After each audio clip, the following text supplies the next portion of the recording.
Hijos míos, Jesús sanó una vez a 10 hombres de una enfermedad terrible. 9 de ellos se fueron sin dar las gracias. Solo uno volvió. Este mensaje es sobre esos 9.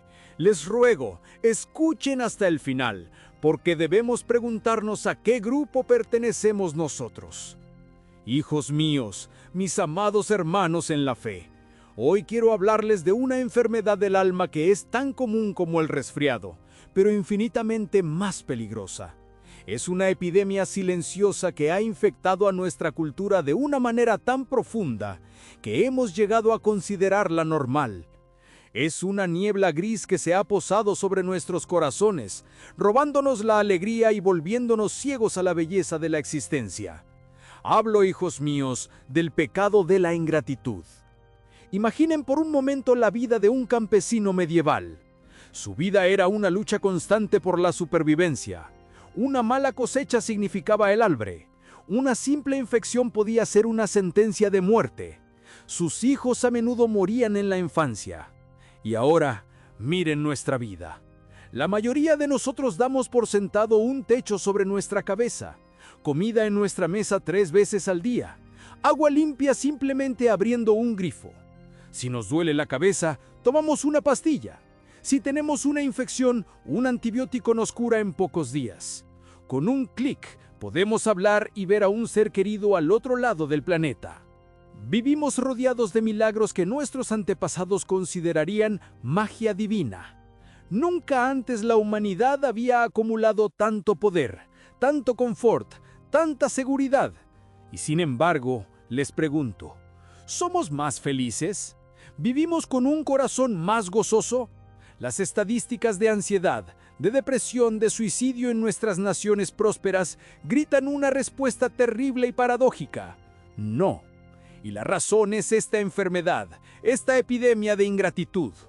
Escuchen con atención el ruido de fondo de nuestra cultura.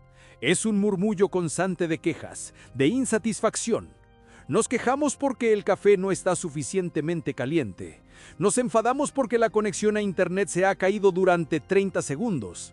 Sentimos una profunda decepción si el paquete que compramos online tarda un día más de lo previsto. Sentimos envidia al ver en las redes sociales las vacaciones de otros, creyendo que nuestra vida es aburrida y miserable en comparación. Nos hemos convertido en una civilización de almas insatisfechas, de corazones que han olvidado el arte de dar gracias. Hemos llegado a creer que todo nos es debido. Nuestra cultura nos ha educado en el lenguaje de los derechos, no en el de los dones. Creemos que tenemos derecho a una vida cómoda, a una felicidad sin interrupciones, a una salud perfecta. Y cuando la vida inevitablemente nos presenta la cruz, la dificultad del sufrimiento, nuestra primera reacción no es la aceptación humilde, sino la indignación de quien ha sido estafado. ¿Por qué a mí? No es justo. Hemos perdido el sentido del don, la conciencia de que cada latido de nuestro corazón, cada amanecer, cada bocado de pan es un regalo inmerecido de la bondad infinita de Dios. Lo damos todo por sentado. Y un corazón que da las cosas por sentado es un corazón que se vuelve incapaz de sentir alegría. Este espíritu de ingratitud, hijos míos, no es simplemente un mal humor. Es un pecado grave, la puerta de entrada a muchos otros. La ingratitud es la madre de la envidia, porque el que no agradece lo que tiene, siempre codiciará lo que tienen los demás. El ojo ingrato no ve su propio plato, solo ve que el plato del vecino parece más lleno. Es la madre de la avaricia, porque un corazón ingrato es un pozo sin fondo que ninguna cantidad de bienes materiales puede llenar. Y es la madre de la ira, porque el que cree que el mundo le debe algo, vivirá perpetuamente enfadado con el mundo por no cumplir sus expectativas. Es un cáncer espiritual que, comenzando con una pequeña queja, puede terminar devolando toda la luz de nuestra alma. Es el pecado de los 9 leprosos, y hoy debemos preguntarnos con una honestidad brutal si nosotros no formamos parte de ese coro triste. Hijos míos, habiendo diagnosticado la epidemia de ingratitud que aflige a nuestra era, debemos ahora volver nuestros ojos al Evangelio, porque Cristo, el médico divino, no solo conoce la enfermedad, sino que nos ha dado en su palabra el diagnóstico más preciso y la cura más eficaz. Y no hay pasaje en toda la Escritura que exponga la tragedia de la ingratitud de una manera tan conmovedora como la historia de los 10 leprosos. Para entender la inmensidad del milagro, primero debemos entender la inmensidad de la miseria. En el mundo antiguo, la lepra no era simplemente una enfermedad de la piel, era una sentencia de muerte en vida. Un leproso no solo sufría la desfiguración física de su cuerpo, la pérdida de sus miembros, el dolor constante. Sufría una muerte social aún más terrible. Por la ley era declarado impuro, era expulsado de su hogar, de su pueblo, de su familia. No podía abrazar a su esposa ni a sus hijos. Debía vivir en las afueras, en cuevas o en colonias de otros leprosos, dependiendo de la limosna para sobrevivir. Y si se acercaba a una persona sana, estaba obligado a gritar las palabras más humillantes. ¡Impuro! ¡Impuro! Era un muerto viviente, un fantasma social, un hombre sin esperanza, que solo esperaba el día en que la enfermedad finalmente consumiera su vida. Ahora, imaginen a 10 de estos hombres, 10 almas unidas por una miseria común. Un día escuchan que Jesús, el famoso taumaturgo de Nazaret, va a pasar cerca de su miserable refugio, y en sus corazones, agotados por años de desesperación, se enciende una última y frágil chispa de esperanza. Y cuando ven a Jesús a lo lejos, unen sus voces roncas y desesperadas en un solo grito que atraviesa los siglos. ¡Jesús, Maestro, ten compasión de nosotros! No es una oración elaborada. Es el grito primordial del sufrimiento humano, el reconocimiento de la propia impotencia y la confianza en que solo un poder superior puede salvarlos. Y Jesús, cuyo corazón se conmueve siempre ante el sufrimiento humano, se detiene. Los mira, y en lugar de tocarlos o de pronunciar una fórmula de sanación, les da una orden extraña y desconcertante. Les dice: «Id, mostraos a los sacerdotes». Detengámonos aquí, hijos míos. Según la ley de Moisés, solo un sacerdote podía declarar oficialmente que un leproso estaba curado y permitirle volver a la sociedad. Al darles esta orden, Jesús les está pidiendo un acto de fe radical. Les está pidiendo que se pongan en camino como si ya estuvieran sanados, antes de ver ninguna prueba física. Les pide que obedezcan su palabra, incluso cuando ésta parece ilógica. Y los 10 hombres, en un momento de fe extraordinaria, obedecen. Se dan la vuelta y comienzan a caminar hacia la ciudad. Y la Escritura nos dice con una simplicidad maravillosa: «Y aconteció que mientras iban, quedaron limpios». Imaginen ese momento. Quizás uno de ellos mira sus manos y ve que las llagas han desaparecido, que la piel se ha vuelto suave y nueva. Grita de asombro. Los otros se miran unos a otros, se tocan los rostros, y un grito de alegría pura, de incredulidad, de éxtasis, estalla en medio del camino. Están curados, la pesadilla ha terminado, la muerte ha retrocedido, la vida, la familia, el futuro, todo les ha sido devuelto en un instante. Y aquí, hijos míos, llegamos al corazón trágico de nuestra historia. 10 hombres recibieron el mismo milagro. 10 vidas fueron completamente restauradas. 10 familias estaban a punto de recibir la noticia más feliz de sus vidas, pero solo uno volvió. Una vez que vieron que estaban sanados, 9 de ellos continuaron su camino, corriendo sin duda hacia sus antiguos hogares, ansiosos por abrazar a sus esposas e hijos, por reclamar su lugar en la sociedad. Estaban tan abrumados por el don que se olvidaron del dador. Pero uno de ellos nos dice el Evangelio. Viendo que había sido sanado, volvió glorificando a Dios a grandes voces y se postró rostro en tierra a sus pies, dándole gracias. Y este era samaritano. Piensen en la profundidad de este detalle.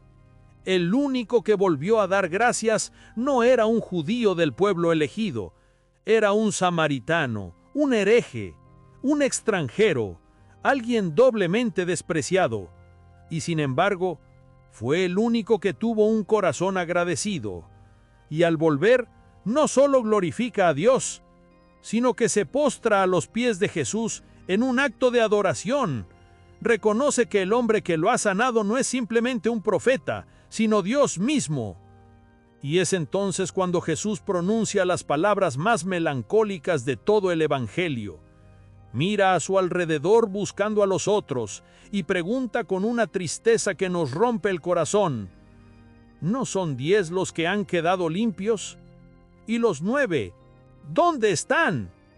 Es la pregunta de un Dios cuyo amor generoso es recibido con una indiferencia abrumadora. Es el dolor del Padre que colma a sus hijos de dones solo para ser olvidado en el momento siguiente. Es el lamento divino sobre la ingratitud humana, una ingratitud que duele al corazón de Dios más que nuestros pecados de malicia. Y al único que volvió, al samaritano agradecido, Jesús le da un segundo regalo, uno infinitamente más grande que la curación de su piel. Le dice: levántate, vete, tu fe te ha salvado. A los otros 9 Jesús les sanó el cuerpo, pero a este, por su gratitud, le salvó el alma. Los 9 recibieron un milagro.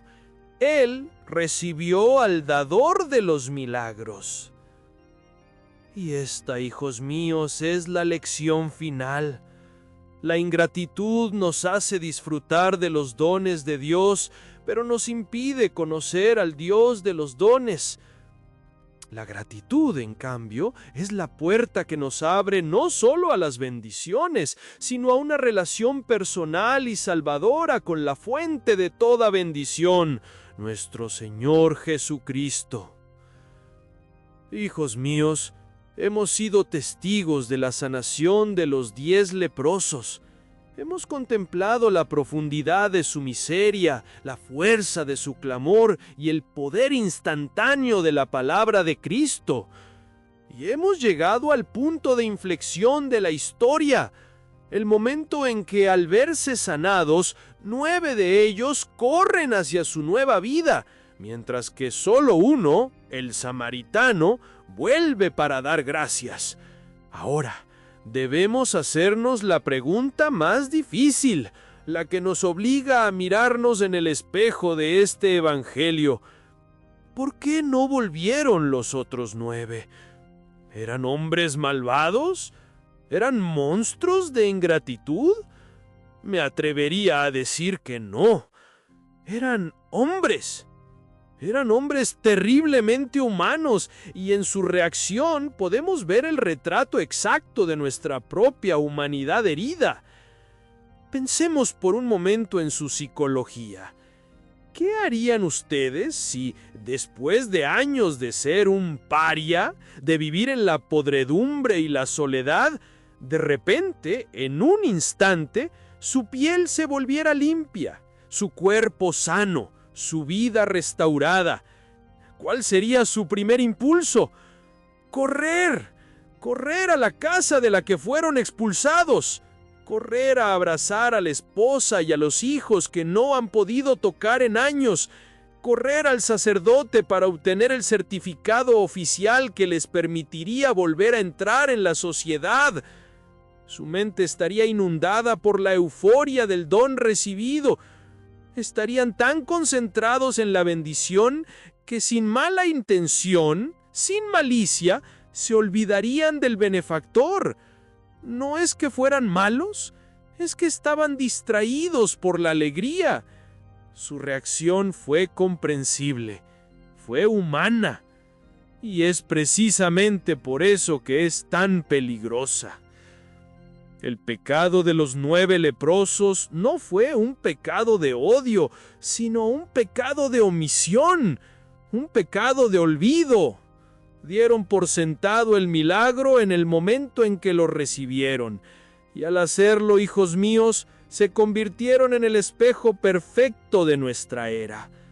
Porque yo les digo hoy con el corazón apesadumbrado de un pastor que ve a sus ovejas correr tras espejismos, nosotros somos los 9 leprosos.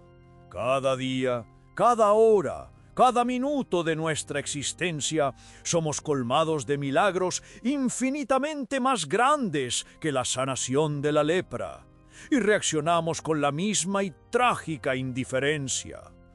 ¿Acaso no es un milagro el sol que se levanta cada mañana inundando el mundo de luz y de calor?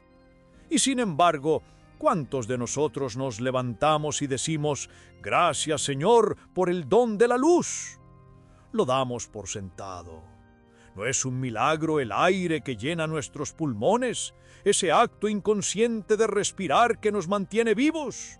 Y el agua que bebemos, el pan que comemos, son regalos directos de la mano providente de nuestro Creador. Y sin embargo, los consumimos con la misma indiferencia con la que un coche consume gasolina. ¿Y el milagro de nuestro propio cuerpo? Un corazón que late 100.000 veces al día sin que tengamos que pensarlo. Unos ojos que pueden percibir la belleza de un atardecer. Unos oídos que pueden deleitarse con la música. ¿Y qué hacemos? Nos quejamos porque envejecemos, porque engordamos, porque no somos tan guapos como los modelos de las revistas. Recibimos el milagro de la medicina, que nos cura de enfermedades que hace un siglo eran una sentencia de muerte, y en lugar de arrodillarnos en gratitud a Dios, que dio la inteligencia a los médicos, nos quejamos porque tuvimos que esperar 1 hora en la consulta. Recibimos el milagro de la familia, el amor de un cónyuge, la risa de un hijo. Y en lugar de dar gracias por estos tesoros inmerecidos, nos quejamos porque no son perfectos, porque nos exigen sacrificio. Vivimos rodeados por un océano de gracia, por una sinfonía incesante de milagros, y hemos desarrollado una ceguera espiritual, una sordera del alma que nos impide reconocerlos. Como los 9 leprosos, estamos tan ocupados corriendo hacia nuestra vida, hacia nuestros planes, hacia nuestras ambiciones, que no tenemos tiempo de volvernos hacia aquel que nos da la vida misma. Hemos recibido el don y nos hemos olvidado del dador. Y esta actitud, hijos míos, tiene una consecuencia terrible. Nos roba la alegría. La verdadera alegría no nace de la ausencia de problemas, sino de la presencia de la gratitud. Un corazón agradecido puede encontrar la alegría incluso en medio de la pobreza y del sufrimiento. Pero un corazón ingrato es incapaz de ser feliz, incluso si lo tiene todo. Es un pozo sin fondo, una sed que ninguna cantidad de bendiciones materiales puede saciar. Y esta es la tragedia de nuestro tiempo. Una sociedad inmensamente rica en cosas, pero terriblemente pobre en alegría, porque ha olvidado cómo decir gracias. Y al final, volvamos a la escena del Evangelio. Contemplemos a Jesús. Él ya sabía que los 9 no volverían, pero aún así pregunta. Y en su pregunta escuchamos la voz de un amor herido, de un padre decepcionado. No son 10 los que han quedado limpios. ¿Y los 9 dónde están? Es quizás la pregunta más triste de todo el Evangelio. No es una pregunta de ira, sino de dolor. Es el lamento de un Dios que nos da todo y que a cambio solo anhela una cosa: nuestro amor, expresado en la gratitud. Él no necesita nuestra gratitud para ser Dios. Nosotros necesitamos la gratitud para ser verdaderamente humanos, para ser verdaderamente sanados, no solo en el cuerpo, sino en el alma. La ingratitud de los 9 no anuló su sanación física. pero les impidió recibir el segundo y más grande milagro, el que recibió el samaritano, la salvación de su alma, la relación personal con su Salvador. Al no volver para dar gracias, se quedaron con el regalo, pero perdieron la amistad del Rey. Hijos míos, hemos visto en el espejo del Evangelio el rostro triste de los 9 leprosos que no volvieron, y hemos reconocido en ellos nuestra propia tendencia a la ingratitud. Hemos escuchado la pregunta doliente de Jesús, que nos llama a una conversión del corazón. Pero para que esta verdad no se quede en una mera reflexión teológica, para que vean cómo esta enfermedad espiritual de la ingratitud opera y cómo puede ser sanada en una vida de nuestro tiempo, debo contarles la historia de un hombre que, teniéndolo todo, era un mendigo y que solo al perderlo todo descubrió la verdadera riqueza. Lo llamaremos Marcos. Marcos no era un hombre malo. A los ojos del mundo era un triunfador, un modelo de éxito. Había empezado desde abajo y, con una inteligencia brillante y un trabajo incansable, había construido un imperio empresarial. Vivía en una mansión espectacular, conducía coches de lujo y llevaba a su familia de vacaciones a los destinos más exóticos. Proveía a su esposa y a sus 2 hijos de todo lo que el dinero podía comprar. Creía sinceramente que al hacerlo era un buen esposo y un buen padre, pero el corazón de Marcos estaba enfermo. Padecía la enfermedad de los 9 leprosos, una ingratitud crónica y profunda. Nada era nunca suficiente. Si cerraba un negocio de $1 millón, su única emoción era la ansiedad por cerrar el siguiente de 2 millones. Si compraba un coche nuevo, a los 6 meses ya estaba deseando el modelo superior. Su vida era una carrera perpetua hacia un horizonte de satisfacción que siempre se alejaba. Y esta insatisfacción constante lo había convertido en un hombre amargado y quejumbroso. Se quejaba de sus empleados, de la economía, del tráfico. Las cenas familiares eran un monólogo de sus problemas y preocupaciones. Su esposa y sus hijos aprendieron a caminar de puntillas alrededor de él, intentando no perturbar su frágil paz. Él les daba todo lo material, pero les había robado lo más importante, la alegría de un hogar agradecido. Su fe era como su vida familiar, una formalidad. Daba grandes sumas a la caridad, pero lo hacía como una transacción para mantener su imagen pública, y quizás para apaciguar a un Dios al que veía más como a un socio de negocios que como a un padre. Era un hombre inmensamente rico, pero su alma era la de un mendigo, siempre pidiendo más, siempre sintiéndose pobre. Y entonces el castillo de naipes que había construido se derrumbó. No fue un lento declive, sino un colapso súbito y brutal. Una inversión de alto riesgo, en la que había puesto la mayor parte de su fortuna, resultó ser un fraude. En cuestión de semanas, lo perdió casi todo. La empresa, la mansión, los coches. La noticia fue un escándalo en los círculos sociales en los que se movía. Los amigos que antes lo adulaban ahora cruzaban la calle para no tener que hablar con él. Markov pasó por todas las etapas del duelo mundano. Primero, la negación incrédula. Después, una ira furiosa contra el mundo, contra sus socios, contra Dios. Y finalmente, una depresión oscura y pesada. Se vieron obligados a mudarse a un pequeño apartamento de alquiler en un barrio humilde, un lugar más pequeño que el garaje de su antigua mansión. Marcos se sentía humillado, destruido, un leproso social expulsado del paraíso de los ricos. Durante los primeros meses, su amargura fue insoportable. Se pasaba los días en el sofá, culpando a todos por su desgracia. Pero su esposa, una mujer de una fe sencilla y fuerte, no lo abandonó. Soportó sus quejas con paciencia y, cada día, ponía en la mesa una comida simple, hecha con amor. Y fue allí, en la quietud forzada de su nueva pobreza, donde el milagro comenzó a suceder. Un día, Mientras comía un simple plato de lentejas, por primera vez en su vida, realmente lo saboreó. Se dio cuenta del amor con que su esposa lo había preparado, y algo en su corazón se movió. Comenzó a salir a caminar por el parque del barrio, porque no podía permitirse el club de golf. Y por primera vez en años, en lugar de mirar la cotización de las acciones en su teléfono, levantó la vista y notó la belleza de los árboles, el calor del sol en su rostro, la risa de los niños jugando. Sus hijos, que antes le temían, ahora se acercaban a él. Ya no podían pedirle el último videojuego, pero en su lugar le pedían que les contara una historia o que jugara con ellos a la pelota.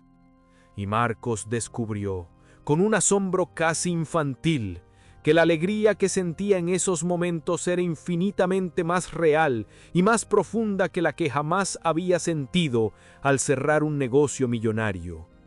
Comenzó a ver milagros por todas partes, no los milagros espectaculares que él habría exigido antes, sino los milagros humildes de la vida cotidiana. La amabilidad del vecino que le ofrecía ayuda, la lealtad de su esposa, que lo amaba por ser quien era, no por lo que tenía, la salud de sus hijos. Un día, mientras estaba sentado en un banco del parque, vio a un mendigo real, más pobre que él, y sintió un impulso. Metió la mano en el bolsillo, sacó las pocas monedas que le quedaban y se las dio. Y en el Dios se lo pague de aquel hombre, Marcos sintió una explosión de alegría tan intensa que lo hizo llorar. Era la alegría de dar, no de la abundancia, sino de la pobreza. Esa tarde, por primera vez en décadas, entró en la pequeña iglesia de su barrio.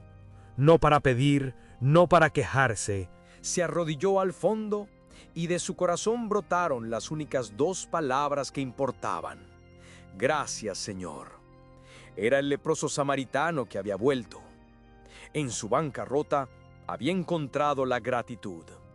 Y en la gratitud había encontrado a Dios y la verdadera riqueza, la que nadie podría volver a quitarle jamás. Hijos míos, hemos viajado juntos al corazón de la enfermedad de nuestro tiempo, la ingratitud, y hemos encontrado su diagnóstico en el Evangelio. La historia de los 10 leprosos no es un simple relato moralizante, es un espejo profético en el que hemos visto reflejada nuestra propia alma. Nos hemos reconocido, con dolor y con vergüenza, en la figura de los 9 que, abrumados por el don, se olvidaron del dador. Y en la historia de Marcos, nuestro mendigo rico, hemos visto una verdad luminosa y llena de esperanza. Es posible sanar. Es posible pasar de ser uno de los 9 a ser como el samaritano. Es posible pasar de la amargura de la queja a la alegría de la gratitud. Pero esta sanación, hijos míos, no ocurre por arte de magia. Requiere una decisión, una disciplina, un entrenamiento del corazón. La gratitud en la vida cristiana no es principalmente un sentimiento. Si esperamos a sentirnos agradecidos para dar gracias, quizás nunca lo hagamos. Porque nuestros sentimientos son volátiles como el viento. Hoy sentimos alegría, mañana tristeza. La verdadera gratitud, la que transforma el alma, no es una emoción, sino una virtud.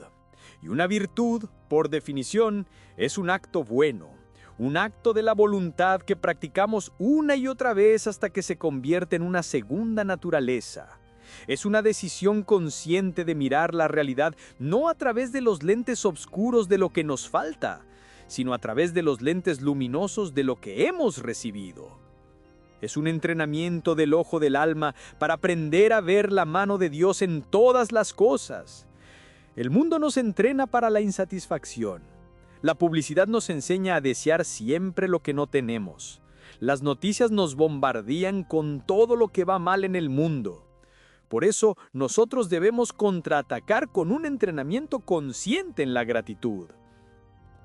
Quiero proponerles un ejercicio espiritual muy sencillo, pero de un poder transformador inmenso.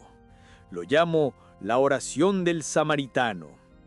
Cada noche, antes de dormir, dediquen solo 3 minutos. Apaguen el teléfono, silencien el ruido del mundo y en la quietud de su corazón, pídanle al Espíritu Santo que ilumine su memoria y les muestre 3 dones específicos que han recibido de Dios en las últimas 24 horas. No piensen en cosas generales como la vida o la salud. Busquen dones concretos y a menudo pequeños. Quizás fue el sabor del café por la mañana. Quizás fue la sonrisa inesperada de un extraño en la calle. Quizás fue esa canción en la radio que les levantó el ánimo. Quizás fue la paciencia que tuvieron en un momento de estrés que fue un don de la gracia. Quizás fue simplemente el calor de las sábanas en una noche fría. Identifiquen esos 3 dones, por pequeños que sean, y por cada uno digan desde el corazón: gracias, Señor. Si hacen esto cada noche, hijos míos, les aseguro que su vida comenzará a cambiar. Su corazón poco a poco se irá recalibrando. Dejarán de fijarse en la única cosa que fue mal durante el día y comenzarán a maravillarse de las 99 que fueron bien. Se transformarán lentamente de un leproso quejumadoso en un samaritano agradecido. Y ahora, para sellar esta decisión de convertirnos en un pueblo de alabanza, quiero invitarlos a hacer conmigo esta oración. Es una oración para pedir perdón por nuestra ingratitud y para aclamar la infinita bondad de Dios. Padre, de toda bondad, Creador del cielo y de la tierra, de quien procede todo don perfecto. Vengo ante ti con un corazón humilde, reconociendo mi ceguera y mi pecado. Te pido perdón, Señor, por mi ingratitud.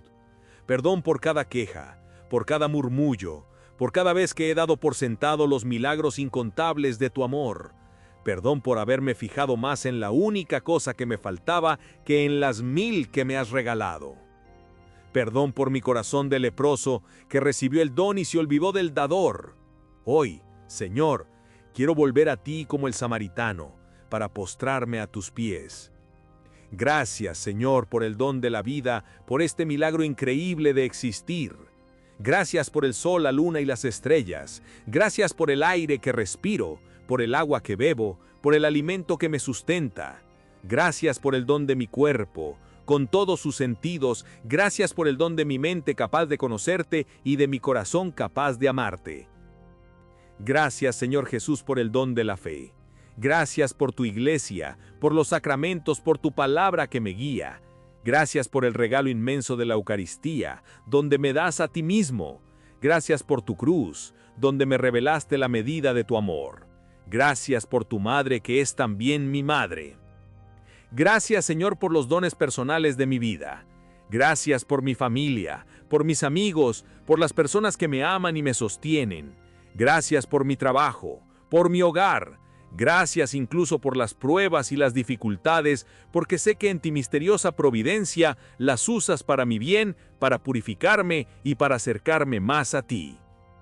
Te pido, Señor, que arranques de mí este corazón de piedra quejumbroso e insatisfecho, y dame un corazón nuevo, un corazón de carne, un corazón de samaritano, un corazón que sepa ver tus dones en todas partes, que sepa maravillarse ante las cosas pequeñas y que viva en un estado de alabanza continua.